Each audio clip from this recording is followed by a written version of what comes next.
anak-anakku, saya harapkan pada kesempatan ini kita semuanya dalam keadaan sehat walafiat. Jangan lupa selalu terapkan protokol kesehatan COVID-19, jaga jarak, dan pakai masker ketika keluar rumah, serta jangan lupa selalu cuci tangan. Pada kesempatan ini, kita akan mempelajari materi 1 KD 3.2 yaitu tentang teknik pengujian dan pengukuran. Pada materi ini, kompetensi dasar yang akan kita pelajari adalah pada KD 3.2 yaitu menerapkan teknik pengujian dan pengukuran pada proses perawatan dan perbaikan peralatan elektronik. Ada KD 4.2 yaitu mengkalibrasi instrumen pengukuran sebelum proses perawatan dan perbaikan peralatan elektronik. Untuk indikator pencapaian kompetensi pada KD 3.2.1 yaitu menguraikan teknik pengukuran pada proses perawatan dan perbaikan peralatan elektronik. Ada KD 3.2.2 melaksanakan teknik pengujian pada proses perawatan dan perbaikan peralatan elektronik. Ada KD 4.2.1 mengkalibrasi instrumen pengukuran sebelum proses perawatan dan perbaikan peralatan elektronik. Ada KD 4.2.2 mencoba melakukan pengukuran pada proses perawatan dan perbaikan peralatan elektronik. Untuk tujuan pembelajaran, melalui kegiatan daring dan menggali informasi, siswa dapat menguraikan teknik pengukuran pada proses perawatan dan perbaikan peralatan elektronik dengan percaya diri. Melalui kegiatan daring dan menggali informasi, siswa dapat melaksanakan teknik pengujian pada proses perawatan dan perbaikan peralatan elektronik dengan baik.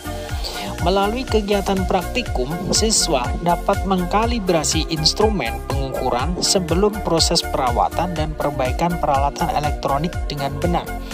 Melalui kegiatan praktikum, siswa dapat mencoba melakukan pengukuran pada proses perawatan dan perbaikan peralatan elektronik dengan benar. Baik anak-anakku semuanya, coba kalian lihat di gambar yang saya slide-kan ini. Di situ jelas bahwa ada 3 anak laki-laki yang sedang melihat pada alat ukur. Ketiga anak tersebut sedang melakukan pembacaan alat ukur dalam proses pengukuran peralatan elektronik. Pengukuran merupakan hal yang wajib yang harus dilakukan ketika kita ingin melakukan perbaikan atau ingin melakukan pengujian pada peralatan-peralatan elektronik. Tentunya kita harus tahu istilah-istilah kata-kata mengukur dan pengukuran. Di situ terdapat perbedaan dari istilah mengukur dan pengukuran. Mengukur adalah membandingkan parameter pada objek yang diukur terhadap besaran yang telah distandarkan. Saya ulangi lagi, mengukur adalah membandingkan parameter pada objek yang diukur terhadap besaran yang telah distandarkan.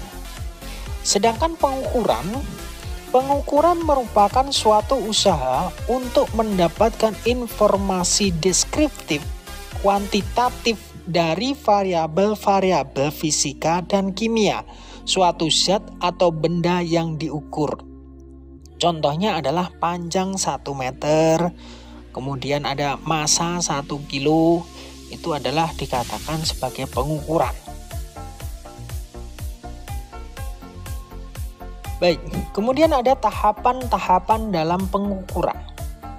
Di sini ada 3 tahapan pengukuran. Yang pertama ada tahapan detektor transducer, yang kedua ada tahapan intermediate, yang ketiga ada tahapan pembacaan. Tahapan pengukuran yang pertama adalah tahapan detektor. Tahapan detektor ini fungsi utamanya adalah untuk mendeteksi adanya perubahan besaran fisik pada objek yang diukur. Pada tahapan ini tidak boleh terpengaruh oleh besaran lainnya. Contoh atau misalnya, sensor gaya tidak boleh terpengaruh oleh percepatan atau sensor percepatan linier. Kemudian tahapan yang kedua ada tahapan intermediate. Tahapan ini juga dikenal dengan namanya pengondisi sinyal.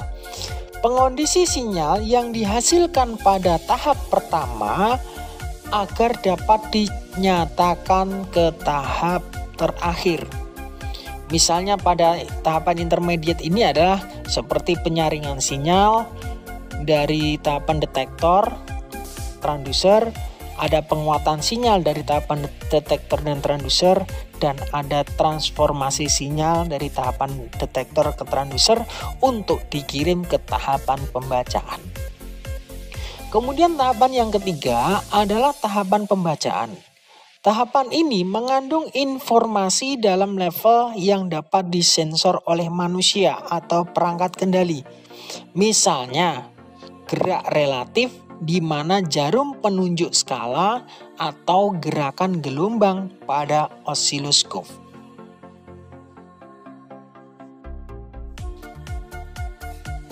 Nah, di sini ada diagram blok tahapan pengukuran. Silahkan lihat gambar yang ada di dalam slide. Berikut diagram blok tahapan dalam pengukuran di mana pada suatu alat ukur terdapat 3 bagian, yaitu bagian sensor, bagian intermediate, dan papan pembacaan atau skala. Proses teknik pengukuran sensor yang ada pada alat ukur kita gunakan untuk mendeteksi besaran suatu objek yang akan diukur. Kemudian akan dimasukkan ke dalam bagian intermediate atau dikenal dengan namanya pengondisi sinyal. Supaya apa? Supaya menjaga keluaran sensor terhadap device yang terhubung dengannya agar data yang diambil valid atau benar atau sesuai dengan besaran aslinya. Kemudian sinyal akan diteruskan pada skala pembacaan yang berupa jarum penunjuk atau berupa digital atau berupa tampilan berbentuk sinyal. Baik, selanjutnya kita harus mengenal yang namanya istilah-istilah yang ada di dalam pengukuran. Ada 6 istilah-istilah yang ada di dalam pengukuran. Yang pertama ada instrumen, ada ketelitian, ada ketepatan, ada sensitivitas, ada resolusi, dan ada kesalahan. Kita artikan, instrumen merupakan alat ukur untuk menentukan nilai atau besaran suatu kuantitas atau variabel. Itu adalah instrumen, merupakan alat ukur. Jadi instrumen itu merupakan suatu alat ukur. Yang kedua ada ketelitian. Arti dari ketelitian ini adalah harga terdekat dengan mana suatu pembacaan instrumen mendekati harga sebenarnya dari variabel yang diukur. Jadi kalau instrumen itu mendekati harga sebenarnya waktu kita melakukan pengukuran dan hasil pengukuran itu mendekati harga sebenarnya, maka itu dinamakan instrumen memiliki ketelitian yang tinggi. Kemudian ketepatan, arti dari ketepatan adalah suatu ukuran kemampuan untuk hasil pengukuran yang serupa. Itu dinamakan ketepatan. Jika dikatakan instrumen itu memiliki ketepatan tinggi, ketika digunakan untuk melakukan pengukuran, hasilnya sama persis dengan besaran yang diukur. Kemudian ada sensitivitas, yaitu perbandingan antara sinyal keluaran atau respons instrumen terhadap perubahan masukan atau variabel yang diukur. Artinya jika instrumen itu memiliki sensitivitas tinggi, itu artinya adalah jika alat ukur itu digunakan untuk melakukan pengukuran, maka instrumen itu memiliki respon atau perubahan masukan yang sangat cepat. Maka dikatakan itu sensitivitas tinggi. Kemudian resolusi. Resolusi adalah perubahan terkecil dalam nilai yang diukur, yang mana instrumen akan memberikan respon atau tanggapan.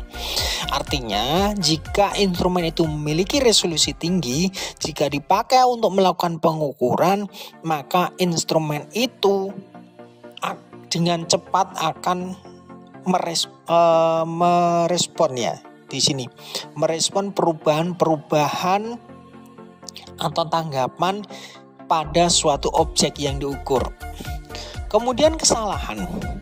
Kesalahan ini artinya adalah penyimpangan variabel yang diukur dari harga nilai yang sebenarnya.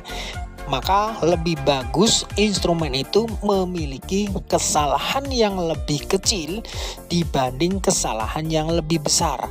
Karena kalau instrumen itu memiliki kesalahan yang sangat besar, tentunya tidak akan valid jika digunakan untuk melakukan pengukuran.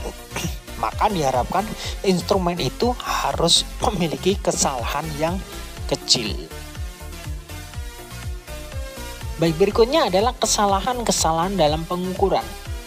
Di dalam suatu teknik pengukuran, kita tidak akan pernah terlepas dari yang namanya kesalahan dalam pengukuran. Di sini ada 3 jenis kesalahan dalam teknik pengukuran.